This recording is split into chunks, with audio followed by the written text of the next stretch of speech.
In an unexpected and sheer lapse of rationality, NASCAR has decided to increase the horsepower output for their 2022 Cup Series cars up to a stunning 670. Now this has been met with universal praise, and why shouldn't it be? Because their other idea was 550. Terrible! They've also reduced the spoiler from 8 inches to 4. Wow. Very, very interesting. I've received multiple direct messages and ads and on several different platforms asking me, well, now are you going to give NASCAR a second shot? Is there still hope? Are you gonna watch now? You got exactly what you wanted, Kamikaze. Huh? No, I didn't. Isn't it incredible how in this day and age of NASCAR making the wrong decision every single time, no matter what the question is, they give the wrong answer. The fact that they're throwing even the smallest, tiniest, with the fewest amount of meat, just a bare bone with like the idea of food on it. If you lick it long enough, it starts to taste like something.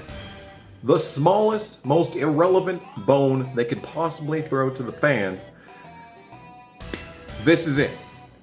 This is it. It is a horsepower package that's 50 horsepower less than the worst NASCAR package in series history, the 2015 package. And have they said anything about the splitter? Because I think the cars still have splitters. I don't know why people think this is some sort of seismic change, because it's not. It is in fact not a seismic change, and I think just the sheer fact that NASCAR went back on even a singular thing that they planned on doing, because they have been so adamant and dedicated to getting everything wrong in spite of what everyone inside of the sport, what everyone outside of the sport, basically everybody except for the 14-year-olds on Instagram are asking for. All right?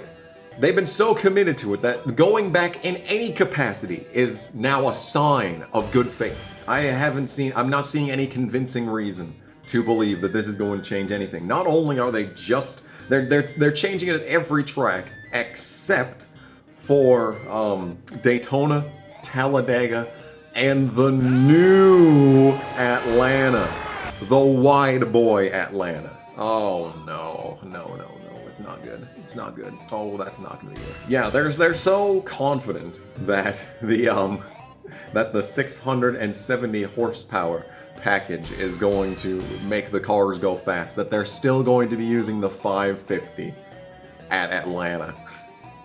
That's a lot of confidence right there. And this obviously says nothing about the everything else in NASCAR that's awful, such as the championship format, the race format, the schedule, 15 road courses over and over with the same person winning them every single time. Very interesting. And to cap it all off, one of the most widely recognizable brands that have been an integral part of the sport ever since the late 80s, early 90s? Mars Incorporated, M&M's, departing NASCAR following the 2022 season. So not even can NASCAR's biggest driver, Elliott doesn't count, NASCAR's biggest driver losing his longest lasting sponsor, one of the longest lasting sponsors in the sport, one of the longest lasting full-ish time, a company that has put billions of dollars into the series, and despite Kyle delivering them 2 championships and how many wins? Fucking 60. All these accolades, and Mars is still like, nah. It's been nice knowing you, Kyle. It was a good run. It was a good run. So Mars joins a long list of departing companies for and not just for, you know, just like some Joe Schmo, you know. They join Kellogg's, Target, Home Depot, Lowe's. The list goes on and on and on and on, and the prestige of the drivers that they're leaving behind keeps going up and up and up and up.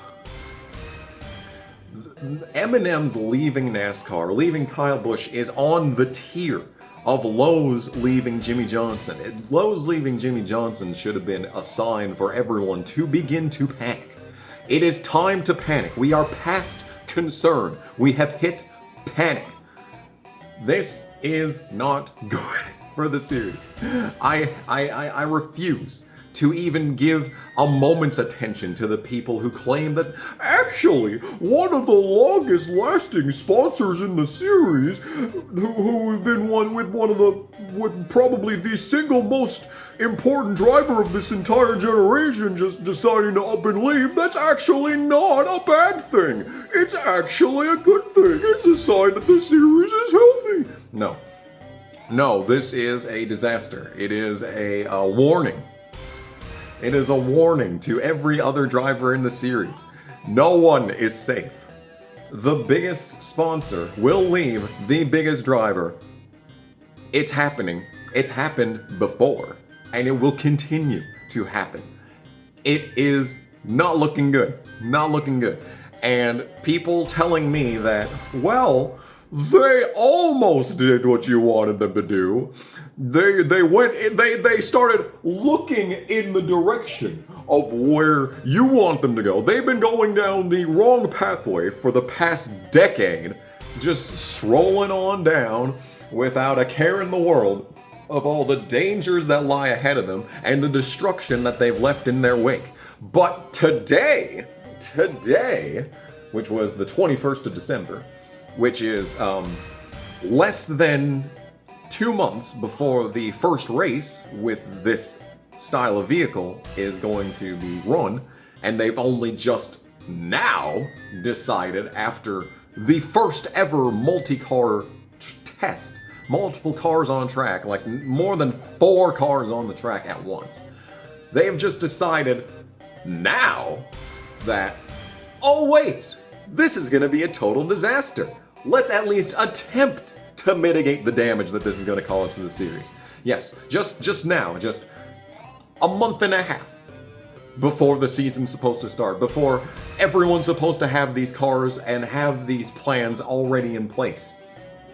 They did not decide that the car of tomorrow was going to be the way that it was, you know, mere weeks before they're ready to put their Daytona cars into the haulers. They did not decide that. They were testing the COT back in 2005, okay? This car is supposed to run every single race in 2022.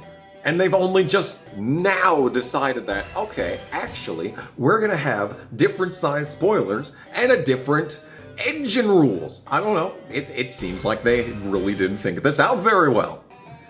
Imagine that. NASCAR not thinking things through. Imagine the odds. It's never happened before. First time ever. And this doesn't change the fact that the racing was awful last year.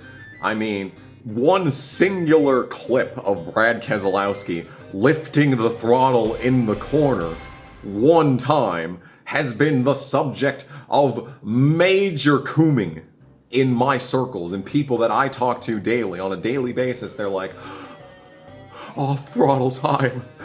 The beautiful off-throttle time. And yeah, it's a pretty good clip. It's a pretty good clip. I appreciate some off-throttle time.